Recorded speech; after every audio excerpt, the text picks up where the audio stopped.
Hey, everybody. Welcome back to the One's Ready podcast. We've got another treat for you today. In fact, this one, I'm going to go ahead and call it.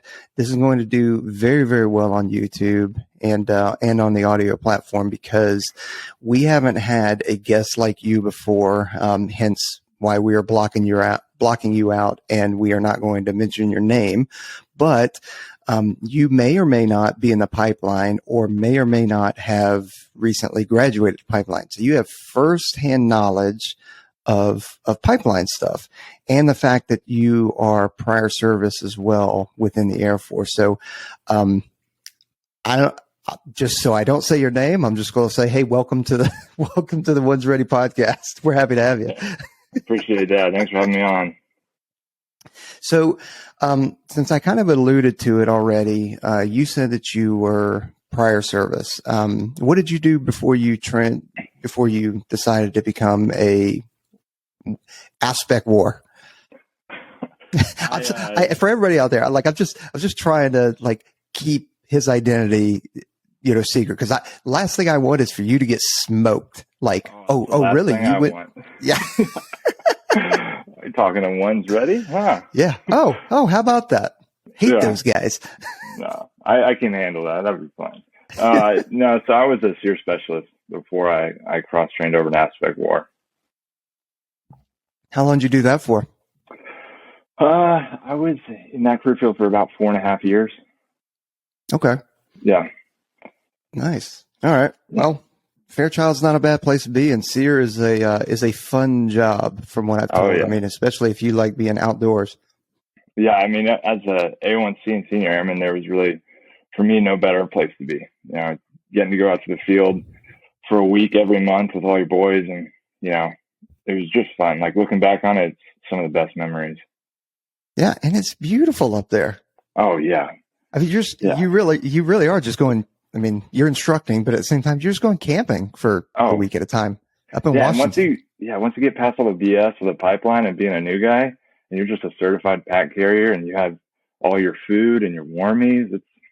You're staying in a nice shelter out there, and you got your coffee in the morning. You're walking into your camp, and the students are all boo-boo faced because they've been sleeping in the cold, rainy snow, and it's great. I loved it. You showed up with a nice hot cup of Joe, and you're good to go. Yeah. Ready for another day of training. Yeah. So what was that like for the cross-training process? Because I know some folks can get it's a lengthy or can be a lengthy process, just because, dealing with all the paperwork, waiting for your window to open up. There's a lot of little gotchas within cross-training, but it's still very doable. But you got to people have got to understand that it is not a, I apply for it and then a month later I'm going in. So what was that process like for you? Sure. Yeah. I mean, it was a long process all the way from the idea of, hey, this is kind of what I want to do and training for it. And then finally, once I was ready to pull the trigger, so transitioning from being an NCO to an officer was a little bit than just cross training from as a, enlisted to enlisted. And so on the officer side, I almost feel like it was a little bit easier because at the time, they just had the phase 2 process, phase 1 and phase 2. So they had the windows of, your application dates. So, midsummer, and then you put in your application, and then you go to the fall phase 2 course. And, it's pretty cut and dry. I know on the enlisted side, there is that cross training window you got to wait till. And it seemed at the time, it's all probably changed since I was even looking into it, but it seemed like you had to wait till a certain number of years in the Air Force. But I've also know that since AFSPECWAR is so undermanned, they're taking pretty much anybody at any time. But I'm not in recruiting or any of that, so I don't know. But for me, it was a pretty lengthy phase 1 application, and we had a JMAC up there at Fairchild at the time. Oh boy! And so he definitely gave me some good help. And then we had the phase 2 actual selection portion that was a week long down at Herbert Field. And then once I got picked up from there, I then had to do the whole process for OTS, which was a total they don't AFSPECWAR and Officer Training School don't have anything to do with each other. So I had to put in my own application for OTS and go through that whole process and wait to get a slot for that school just to get started with the pipeline. Mm. So, so that was what would you say that was? Like a 9-month? If I'm kind of doing the math? Overall, let's see, if it started out midsummer. So yeah, I'd say like 7-8 months from application phase 1 all the way to going to OTS. Were you in pipeline shape when, before you, hit submit, hit submit? Yeah, for sure. Because I think you have like a month and a half or 2 months between the phase 1 and phase 2. And when you put in that phase 1 application, you've got to, at the time we had to have those, they had the PT test with like a 3-mile run and all that. So you had to have your numbers for that, and you wanted to be competitive with that so that, you have a better chance of getting selected just to go to phase 2. So I was definitely waiting to be in pipeline shape before I even started the process. Okay. Yeah. Well, plus you don't know how long you're going to be waiting either. I mean, yeah, you kind of know the dates for phase 1, phase 2, but and we say the same thing to other cross trainees is, how do I make my application stand out? And it's really okay. If all things are equal, all EPRs, OPRs are equal, your SURF is equal, which I know folks out there that aren't in the Air Force don't know what a SURF is, but it's essentially your military history all wrapped up into one summary. So yeah, I don't know what SURF stands for, but neither do I. Yeah, I don't think anybody does. No, but and then so you're going to have your IFT scores and stuff like that. So if you can have the best IFT scores you possibly can get, it just helps, or at least if they're stronger than the other candidates. Now I'm saying that, right? But people are going to go, okay, well, I shouldn't apply until I have, graduation standards. Don't wait. Like, just make sure that you're able to crush the IFT. Yeah. And then apply. Like, if you wait till graduation standards, you're going to be waiting forever. I can tell you that I probably wasn't even hitting graduation standards before I went. Because, it just takes a long time to get to that point. And it's such a specific thing that you're training for that you may not even see in the selection course. Like, okay, sweet, you can run 6 miles at a sub-7 pace. Well, can you, farmers carry 100 pounds in each hand, for a certain distance? Like, there's things that, if you don't need to be so focused, laser fixated on hitting those grad standards, because eventually, if you train up well enough, your body's going to do it in the moment. Well, that, and in the pipeline and stuff, like, your job, other than being at school, is to work out. Like, that's what your job is. Yeah, it's pretty awesome, actually. We think about it. It's really not bad. It's funny when people ask, "What do you do?" And you're like, I work out, and it's usually about. And I work out. It's about I work out a lot. Yeah. So did you have to deal with any kind of injuries or anything? Any kind of setbacks? Yeah, I did. I definitely. It was funny. All throughout my SEER career, whatever little stint that I had there, never had a single injury. Nothing bad happened. And then as soon as I joined the AFSPECWAR pipeline, it was one thing after another. Like, everything caught up to me. I had some crazy things happen. First time I went to A&S, I had a corneal abrasion on day 1. Really? My whole cornea scraped off. We were doing something in the mud pit, and it's cringy to think about, but yeah, I got out of the mud pit and I was like, man, there's something in my eye, and I couldn't flush it out, couldn't get it out, and I was asking my buddies, and they're like, I don't see anything. And so of course I go up to the Cadre and I'm like, hey, can I see the medic? And these are all PJs, so they're like, oh, let me see. And of course. they've got their iPhones out with their flashlights looking in my eye, and they're like, oh, looks like you got like plastic hanging there. Looks like a contact. Well, turns out it was my cornea.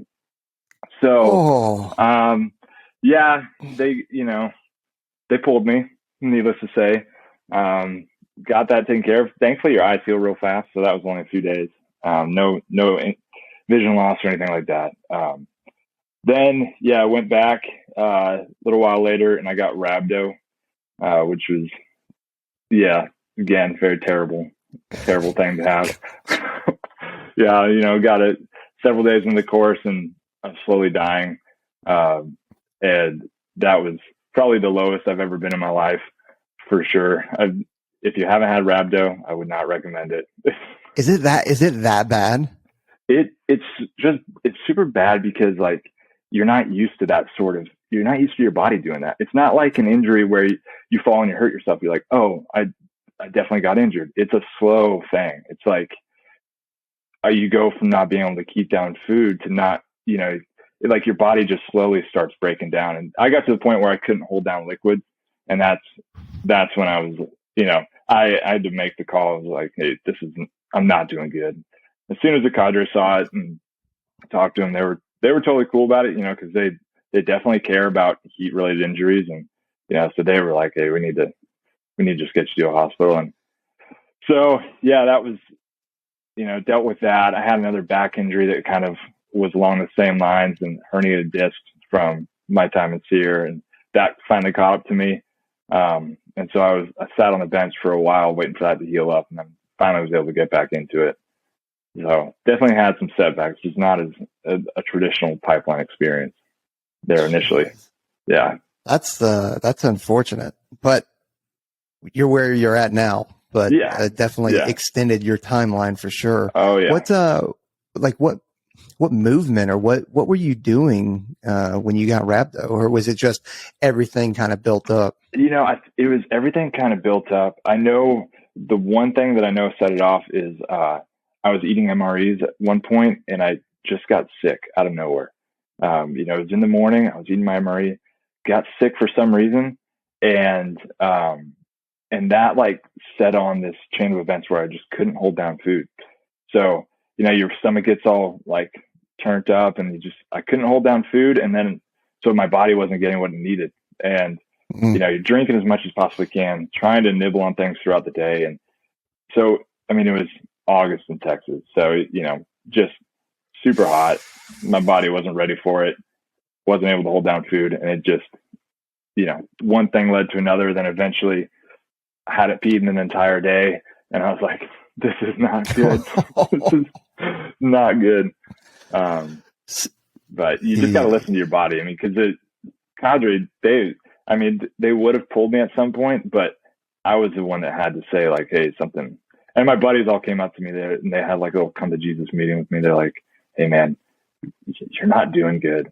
I'm like, I think I could still go. I think I'm okay. And they're like, no man, you really need to think about your health. I'm like, oh God, this isn't good. Why are you attacking me? When all three of them came up to me individually to have that discussion, I was like, oh no, this is writing's on the wall. Oh man. Yeah. What you kind of alluded to a little bit, but the medical oversight that at least that portion of the pipeline, PrEP or SWIC, ANS, like when I came out to visit, like there were so many Cadre members out there, whether it's active duty or civilians, contractors, whatever. Like there was so much oversight. And there were way more Cadre members, at least when I showed up, it seemed like there were way more Cadre members than actual candidates. So how was the medical oversight and just the oversight in general from the Cadre? It's pretty well done to the point where you don't really have to worry about anything. It's almost like you're getting on a ride, and you just got to hold on for the entire time because everything is done for you. They're telling you what to do. They're monitoring how much weight you're losing. They're keeping track of, as long as you don't lose more than this percentage of body weight, we're not really going to worry. And they're getting you what you need at the right time. It may not be what you want. It's definitely not what you want.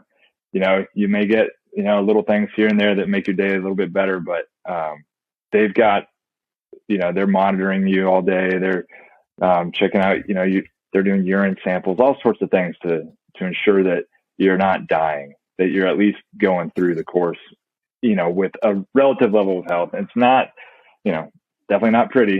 It's not comfortable, but they're there to make sure that you're not going to die. Yeah.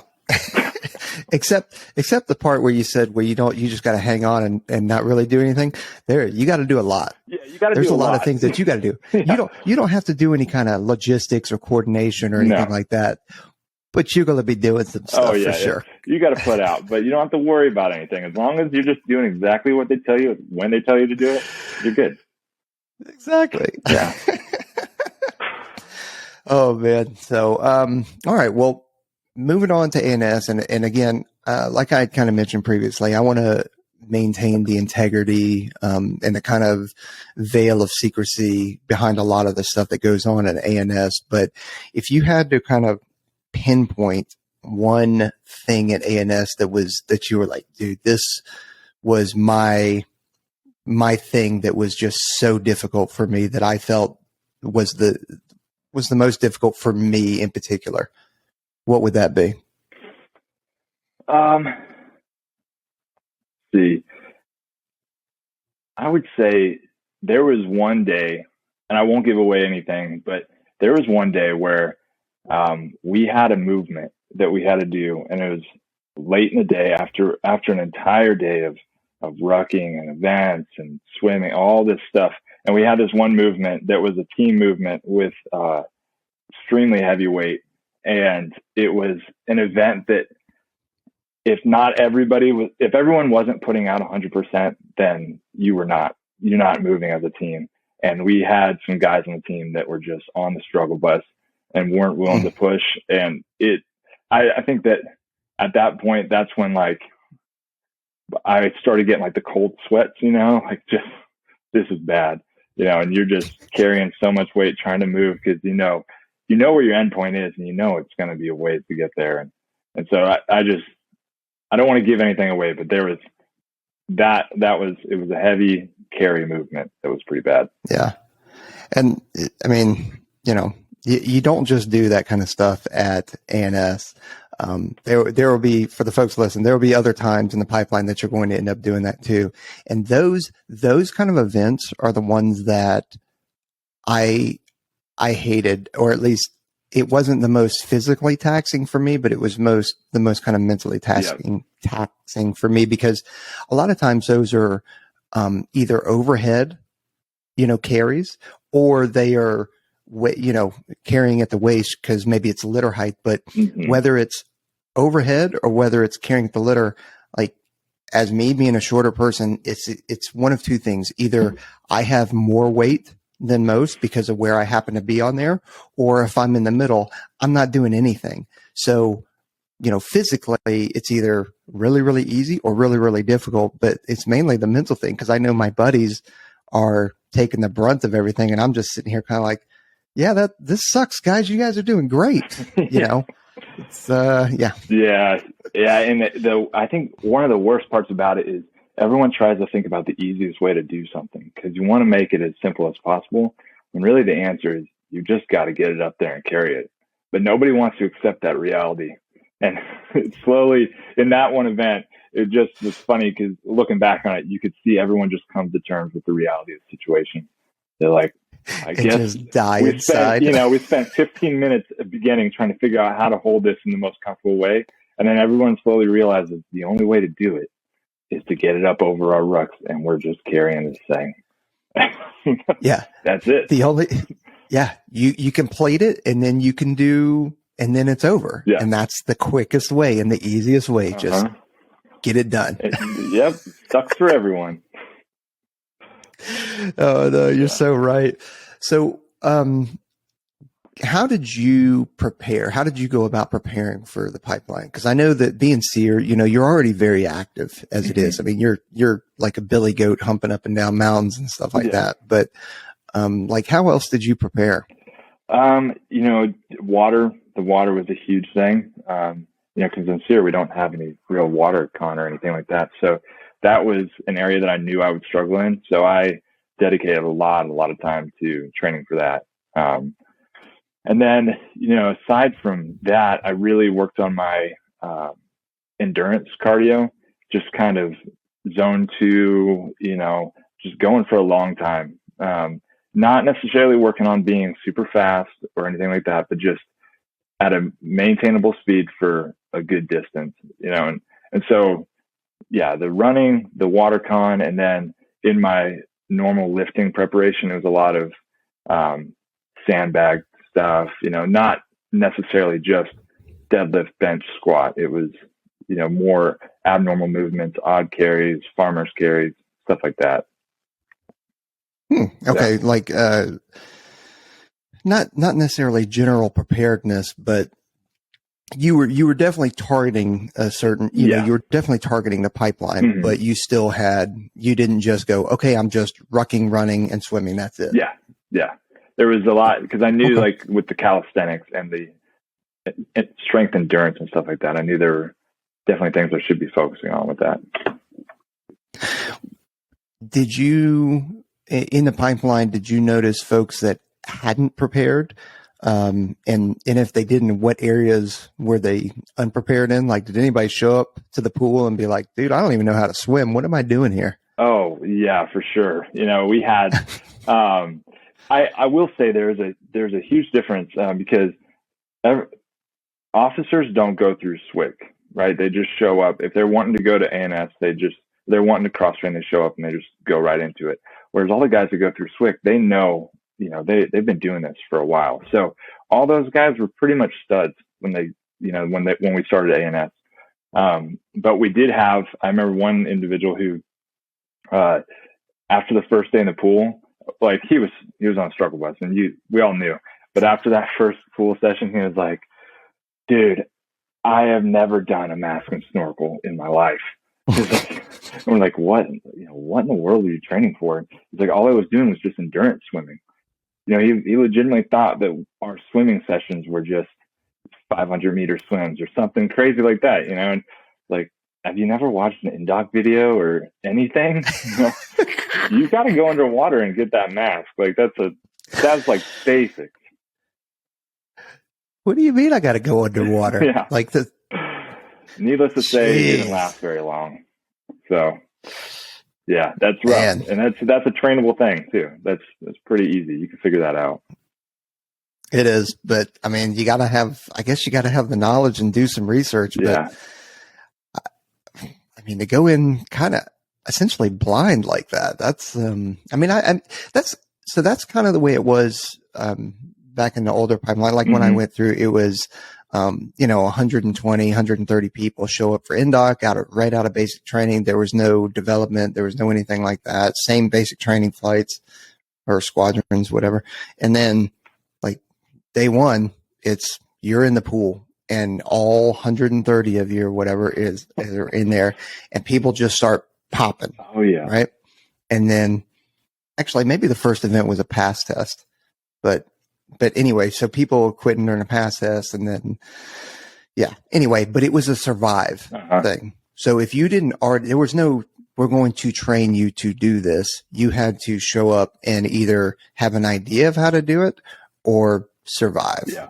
I mean, which is why our attrition rate at the time was so bad. And our attrition rate is, okay, so going to that, doing that math, our attrition rate is actually still the same. It hasn't changed. It's just that now we are having since the pipeline swapped around, we're actually having a better graduation rate. Okay. Since we're kind of front loading stuff, it's weird, and everybody's going to start asking questions about that, and I'm not smart enough to answer them, but I just know that the graduation rate hasn't necessarily changed. It's just that we're ending with a better product. Yeah. So, going into a little bit of more of a personal life, when you went to the pipeline or when you decided to make the transition, were you or are you married and have a family and stuff like that? Yeah. So I'm married, and at the time I didn't have any kids, and that was thinking back to when I was talking about phase one and the right time to do it, like that was a huge consideration. Was, is this even something that we're willing to do? And if my wife wasn't bought in on it, it would have been a no-go, because there's really no way that I could think about training just training alone, and then actually going on these TDYs to the different courses, that you could do that without a support system. Like if your spouse was totally against it, I don't see how mentally you can, you'd be able to even do that. So, that was like my number one priority, was make sure my wife was on board. And so, yeah, thankfully she was, and she's been super supportive. Now I've got a 3.5-month-old daughter. And so that's, that'll be a big change, going forward. But yeah, it's definitely doable. It's just a little more difficult. So the one of the questions that we get asked a lot from people that are cross trainees and stuff like that are, when does your spouse get to join you in the pipeline? Because you don't spend the 2.5 years, 2 years, 2.5 years, however long it takes you to get through the pipeline just alone, and your spouse is just out there doing her thing. So how did that work for you? So for me, the way it was working at the time is once I got picked up from phase 2, I got orders to move to Hobart Field. And so we did a PCS, and then everything in the pipeline was a TDY from Hobart Field out to Texas and, everywhere else. But, I know that in Texas, everything's changed since everything's changed in the past year or so, but I know that, it's after they call them the courses of initial entry, the ANS and pre-dive. Once those are complete, that's when the PCSs can start happening. People move their families down and that sort of thing. Don't quote me on that, but I just know that during pre-dive, a lot of my married buddies were house hunting, and they were getting ready to bring their spouses back home and, be with their kids and stuff like that. Yeah, there's a lot of feedback, and there was a lot of turmoil, if you will, for the last probably 2 years, just because they were trying to figure out the best way. Because it used to be, if you were CCT or SR, then they would PCS to Pope, is what it kind of used to be, and then PJs would PCS to Albuquerque, and then they were kind of changing that to make it more streamlined and make more sense and alleviate like one less move that the Air Force has got to pay for. So I was talking to Rob Gutierrez about that, and I don't know if that has been table slapped and it's finalized yet, but there were definitely changes going on. Yeah. All I know is that anybody that was married and was trying to figure out housing arrangements, they were getting a lot of help to do that, and things were moving to get them what they needed. Yeah. Nobody's saying, hey, your wife has got to kick rocks. She's got to stay home. They want them to be reunited. Yeah. And I think that's good, but that seems like it's a change, a paradigm shift, if you will, because it used to very much be like hey, you chose to do this, like this is the life. And now it has definitely been recognized, probably because the divorce rate within the special operations community is so high. Not that it has to do with that in particular, but that is just one of those things that definitely a factor. So, okay. Well, people are going to be probably frustrated with me because I'm bouncing all around, but I wanted to go from ANS to pre-dive. Now you are pre-dive complete. You've done it. Whenever that was in the pipeline for you, but what was that like for you? Man, that course, never want to do it again. That course was, that mentally, it was hard, for sure. And looking back on it, you don't really remember. You remember a lot of the good things. Like I can look back on it, remember I had a lot of fun with my friends. We all bonded as a team really well. Just a good time. But then I do remember the low grade anxiety that I had from every single day, like time I woke up to the time I went to bed, just straight up low grade anxiety. And you're just like, God, I can't get rid of this feeling. And you go through so many, for me, I just went through so many emotional, like ups and downs throughout the day. Like, you get past an event and you're like, oh, thank God it's over. And you're like, oh crap, I got buddy breathing next. And you're like, then you ramp it back up and then you get through that and you're like, okay, it's over. but that course is extremely effective at getting you where you need to be, because in the first week, you're coming off of ANS, and my heart rate, I think, wasn't ever below 80 beats per minute, just because your body is still dealing with that. It just like got a shock to the system with ANS, like completely shocked. And so your body's still trying to recover. And every night, you're sweating through your sheets because your body's just like, what did you do to me? But eventually, you're freaking people out right now. It's a physiological reaction. Doesn't mean that the course is terrible. It's totally doable. Don't worry. ANS is fine. But talk to everybody that finishes, man. You're sweating through your sheets every night because your body's just like, got to get back to baseline. And I remember that first week, they still do all the tracking and stuff. And they're like, one of the Cadre, not Cadre, but one of the instructors who's kind of involved with the tech side of the house, he comes up to me and he's like, hey, your resting heart rate is still pretty high. I'm like, oh yeah. And then what do I do about that? He's like, well, just focus on sleeping more and getting better food. I was like, oh, gotcha, dude. So nothing. Sweet. I'll take that. Sweet. Yeah. Still got to go do underwaters, but yeah, I was like, cool. But I remember that first week, especially with some of those events that are hard to train for, like buddy breathing, I was like, this is awful. How in the world am I going to do 2 minutes of full harassment? Like those graduation standards, like there's no possible way. But as time goes on, every single day for 4 weeks, you're doing WaterCon, and eventually your body just gets better. Like you get better at doing it. And everyone passed.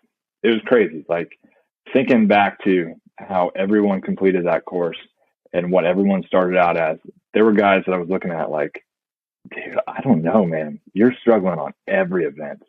And then sure enough, they become studs by the end of it. So it's you just have to trust the process. They told us that day one, and I didn't really believe them, but towards the end of it, I was like, wow, this is actually very effective. Yeah. I mean, there's a lot of science behind it. It's not just, you're going to see two parts, or not you right now, but like people out there that are going through the pipeline, you're going to see, you're only seeing one side of it. You're only seeing what the cadre and the instructors want and need you to see. You're not seeing the back end of it.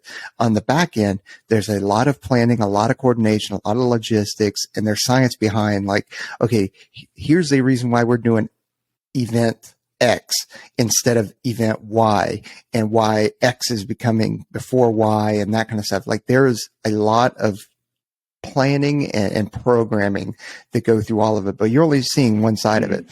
And maybe, I'm getting picked on today. Well, you're probably not getting picked on today. You're just having a bad day and you're messing up. Yeah. And now you're just getting more attention from cadre members. Like it's not that they're picking on you. Yeah.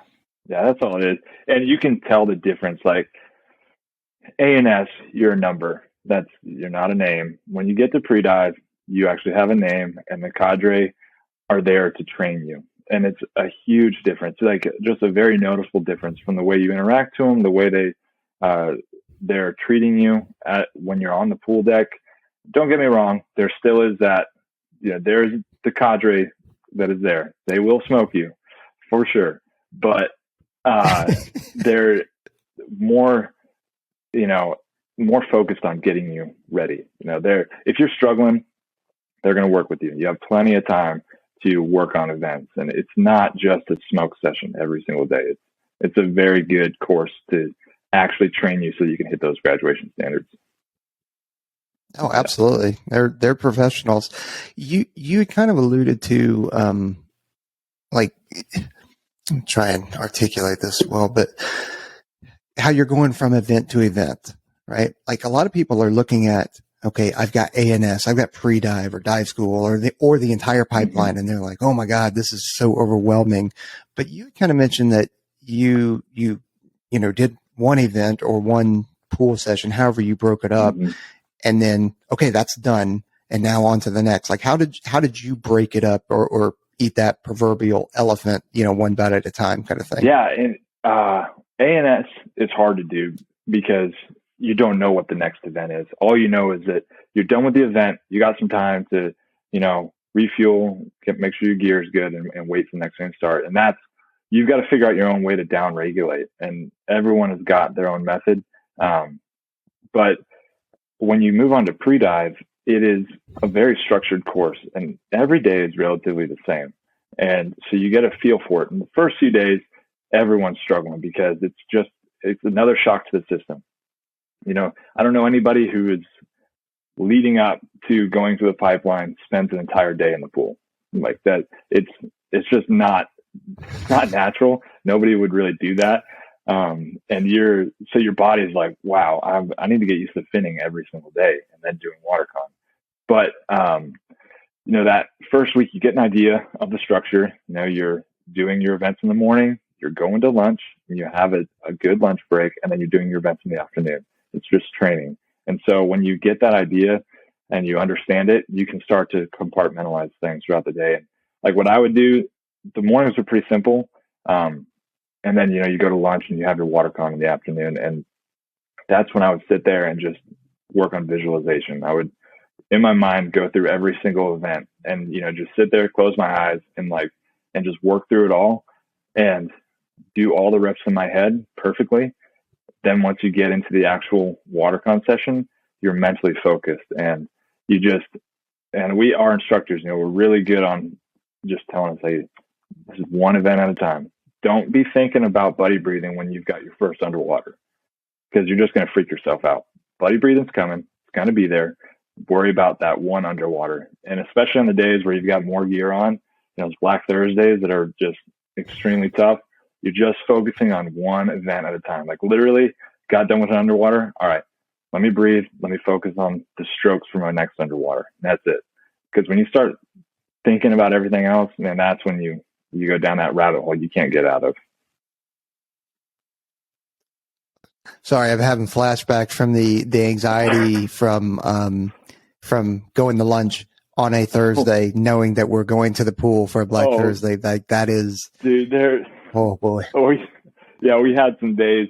We had a kind of a scheduling conflict, not really conflict, but we had 1 week. It was really weird, and it was our last Black Thursday, and we went into that day not thinking we were doing a Black Thursday because of the way that the week had gone, and so. Which I think was a blessing in disguise because I didn't have any anxiety the night before. I just went to bed and I was like, oh, tomorrow's will be a normal training day. And then, we show up and they're like, yeah, full uniform today, full everything. And everyone was just like, oh God, like your heart just sinks down into your stomach. Yeah. I remember just sitting there at lunch. You don't hardly eat anything. I'm trying to nibble on a PB&J and some little fruit snacks. And I'm just like, everyone's zoned out. No one's really talking. You could just no one talks. You could drop a pencil in the room and you'd hear it because everyone's just like, oh God, this is going to be awful. What are we about to go do? But hey, made it through. Not fun, but made it through. Yeah, I never ate much. Because a lot of our pool sessions are in the afternoon, so I never ate much either for lunch until afterwards, just because I didn't want a full, belly going through. Yeah. But Best way to get a six pack, go through pre-dive. You're gonna shed some weight, not eating hardly anything. Like you eat a little bit of breakfast, a little bit of lunch, and you gorge on dinner, and that was the standard diet of a pre-dive cone. Yeah. So with that kind of diet, which is obviously not ideal for the level of exertion that you're having, did you notice any kind of fatigue or drop in numbers just because you're not fueling properly? Honestly, no. It was kind of surprising. I would say like you lose, at least for me, I lost some of my external things like lifting, my numbers went down. Running, I was not as fast. But in the water, you just get so good at it to where you don't need a ton. You're burning a lot throughout the day, but at least for me and some of my buddies who we all pretty much ate the same, didn't really notice too much of an effect. As long as at the end of the day, that's, you get back to your dorm room and you consume 2,000 calories of food, some way, shape or form. You're getting in those, chocolate milk, big old meals, like awful snacks. I remember we had a dorm inspection, and I had just gone to Sam's Club right before pre-dive, and I had all the snacks you could think about in my room. And I had 3 Cadre in my room, and they were just making fun of me. They're like, what fatty lives in this room? And I'm like, oh, who you starting that to me? And they're like, what in the world? I had Oreos and all this just terrible food, but you're like, I need the calories, quick, easy calories. You just gotta get them down.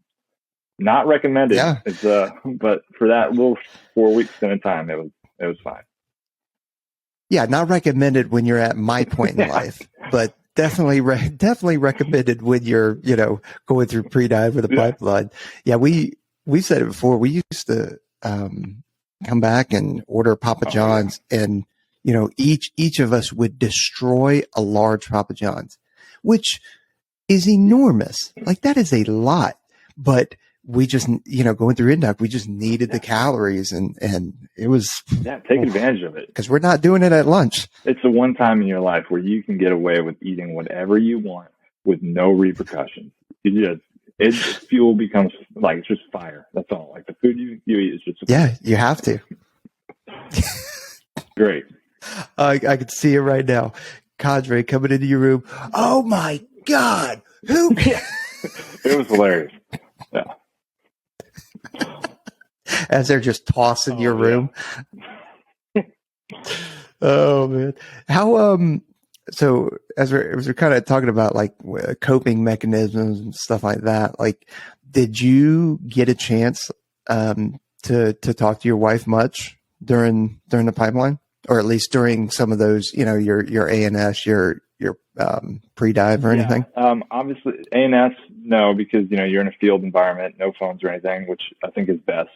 But pre-dive, it was, like I said, same schedule every day for 4 weeks. So, got back to my room, and I had a routine of going to get some dinner with my buddies, come back, talk to my wife for about an hour, then I'd go to bed, and you get, like, I got at least 8 hours of sleep every night during pre-dive, which is great.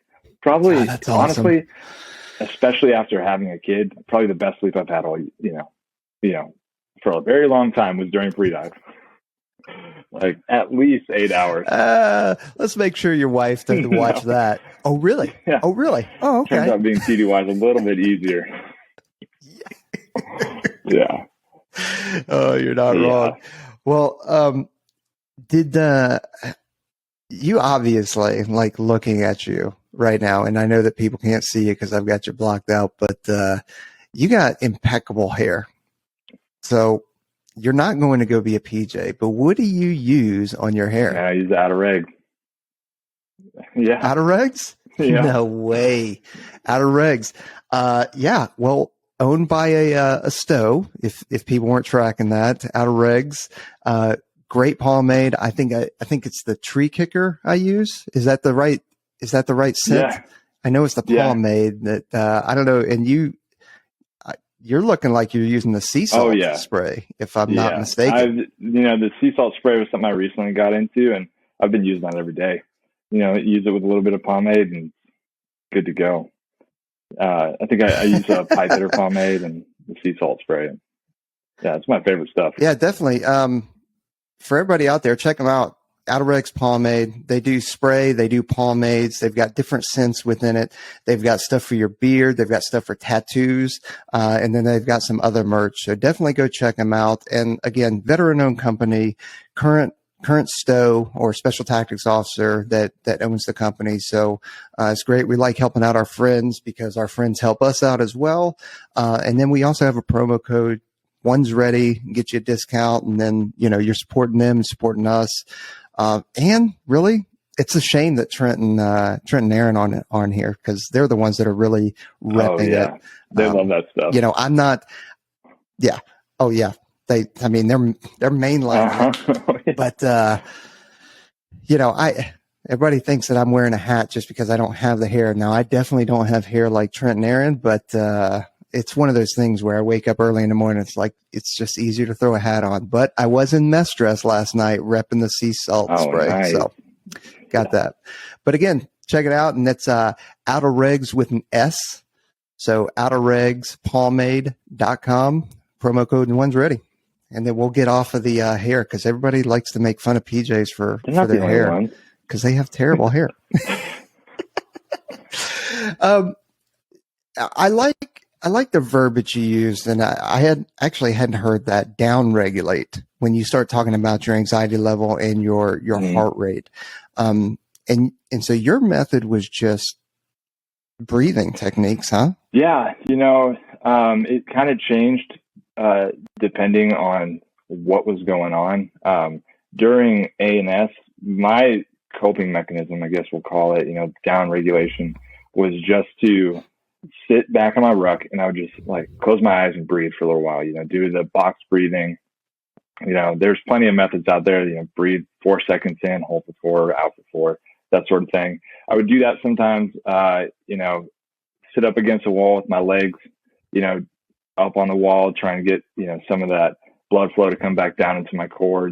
That helped a lot. But a lot of it was just trying to find my own mental space where I can remove myself from the situation, for at least a few seconds. If I can close my eyes and just get a few seconds where I'm not at A&S anymore, then it really helped out. And I find that talking to other people, having a core group of guys that you can go and joke with, was also extremely helpful. And that kind of got me through. And then, of course, going into the pre-dive course, that you already know what's coming. So if you can just sit there and visualize it and work through every single movement in your head, that, for me, that helped a lot.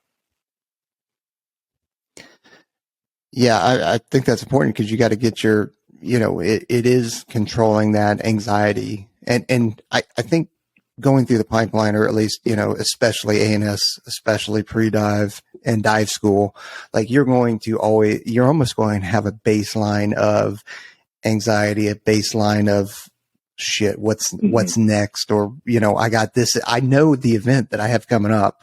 So I think that's important to be able, because you can't stay in the red. You can't be a race car in the red the entire time. You've got to be able to, like, okay, we're going to the event, and now I got to drop my RPM down just to be able to maintain and then perform for the next event.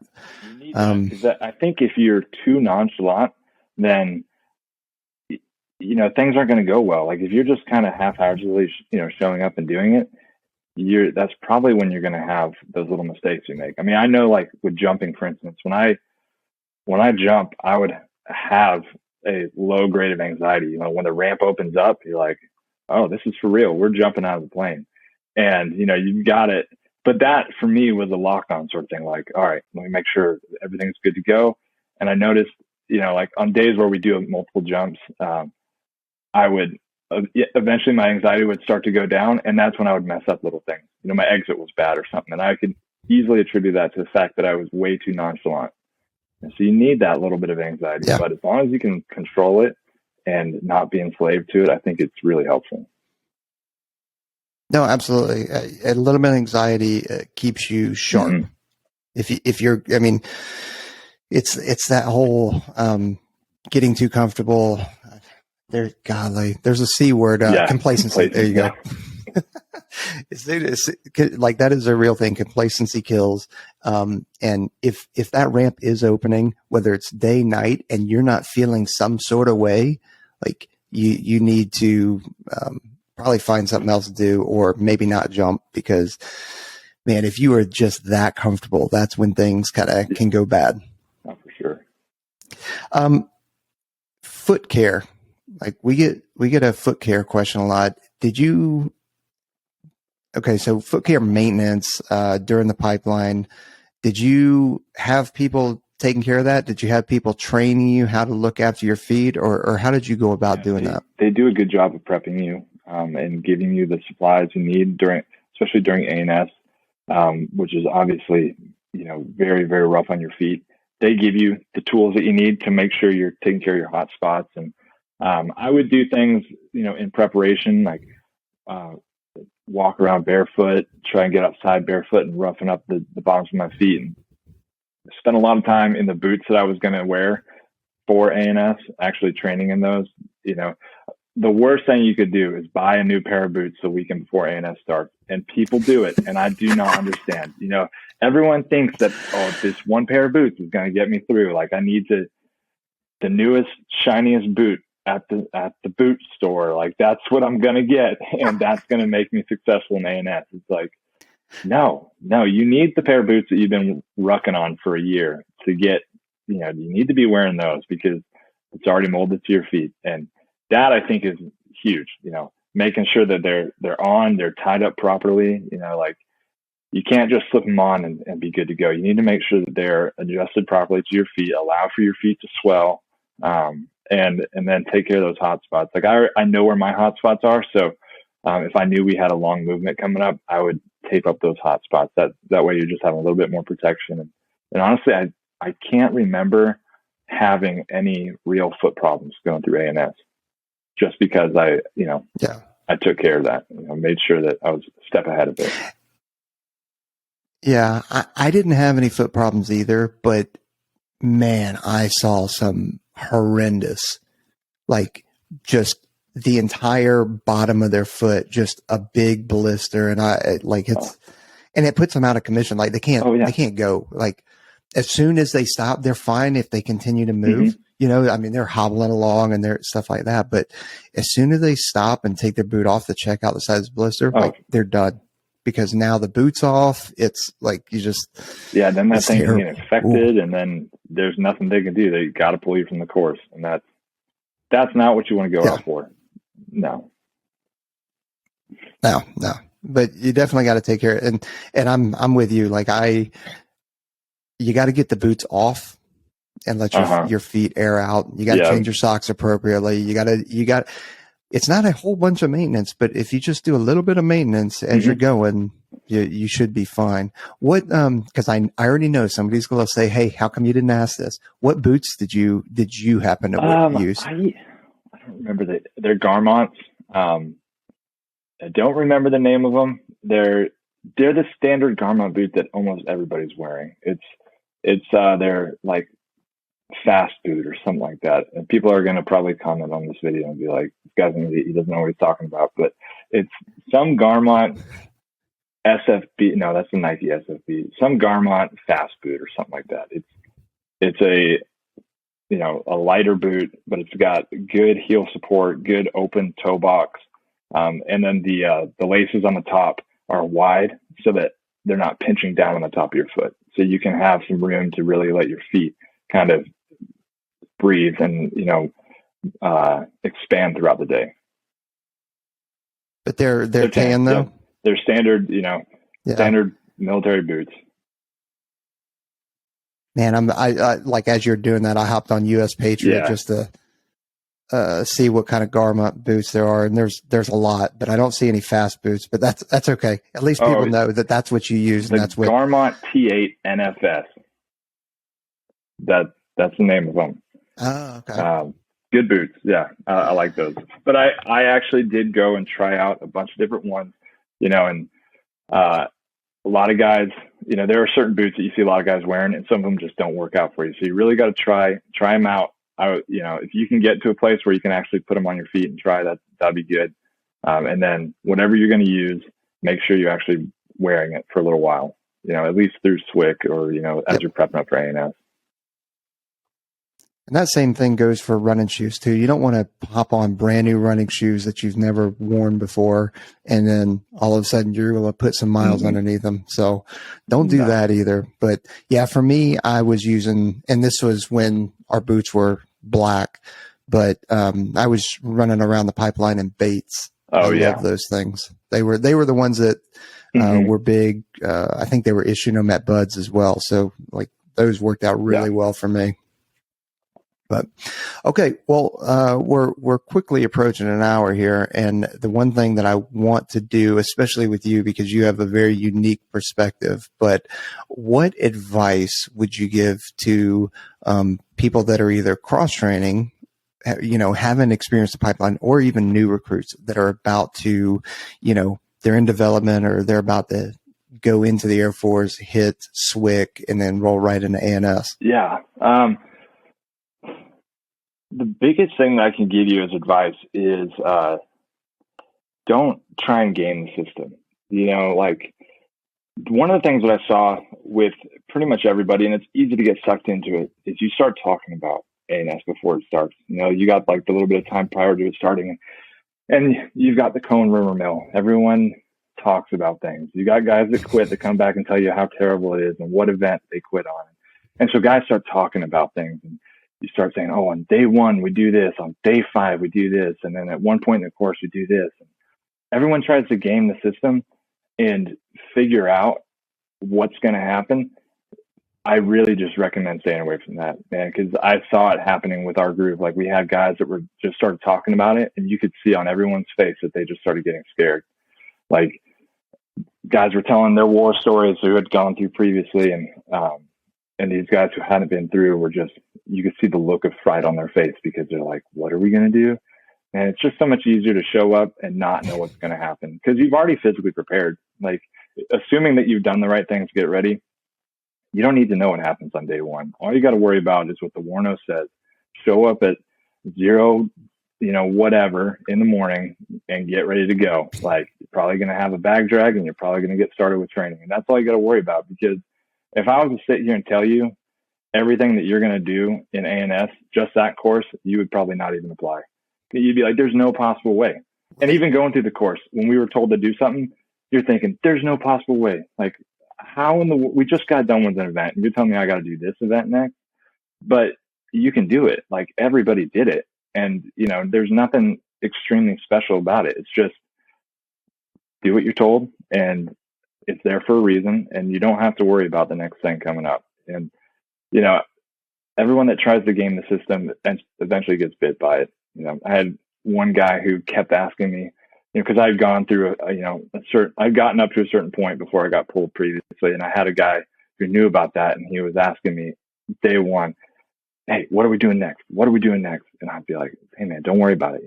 I don't know what we're doing next. And then he quit like that first night. He just quit. And you're like, all that worry and anxiety didn't do you any good. You just got way into your head. So Nope. Don't game it. Just show up ready to train. It's not that bad. It's a good course. It's what you want. It's as hard as you want it to be for a selection course, but it's not worth giving it any more time of day than what it needs to be. Yeah. I mean, you said it perfectly. I mean, really, people do get inside their head. And if you really did know everything that was happening, there's no way you'd come in. There's no way you're like, dude, I'm not putting myself through that. That's crazy. And that's impossible. You couldn't possibly do that. And so I've said this before, because I was guilty of this when I came through INDOC. Was I was looking at the person next to me and going like, okay, well, they're either a cross trainee or they're just a physical specimen more than me, because I've never been a physical specimen. And some of these folks are the ones that were crushing the pass test or the IFT, and their numbers were phenomenal. But as soon as the pressure started being applied to them, that's when they would crumble. But here I am comparing myself to them. So if somebody is out there that is going back to their shop or back to their friends that happen to quit or got pulled and said how terrible it is, that still should not discourage somebody from coming in, because just because they felt that way doesn't mean that you will feel that way. Like everybody's different. Everybody has a different breaking point or different struggles within the pipeline. Except for Black Thursday. I don't think there's anybody that doesn't struggle on that Not day. At all. But yeah, that's right. The one event I told you earlier that was really hard for me, someone could have been like, that wasn't that bad, and then their event could have been something I think wasn't that bad. And the minute you start just really focusing on especially if someone quits and you're taking what they say as the truth, it's just not good. Not good practice. Yeah. Yeah, like, I mean, the one that a lot of people focus on is the buddy breathing part.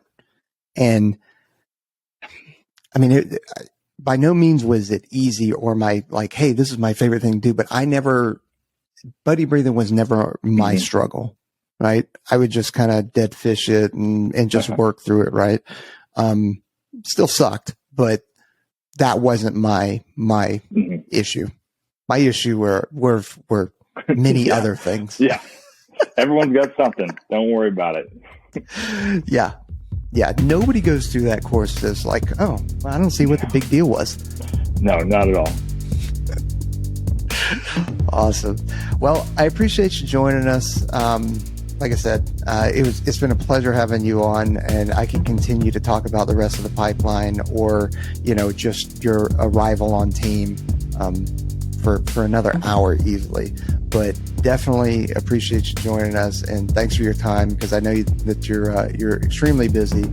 So again, appreciate it. And then for everybody that's out there, thanks for joining us. Please like, subscribe, hit the notification bell, leave us a review, because we actually like reading those reviews, especially if they're really funny and picking on, my lack of hair or how good Aaron and Trent's hair is. So appreciate it. All right. Thank you. See you next time.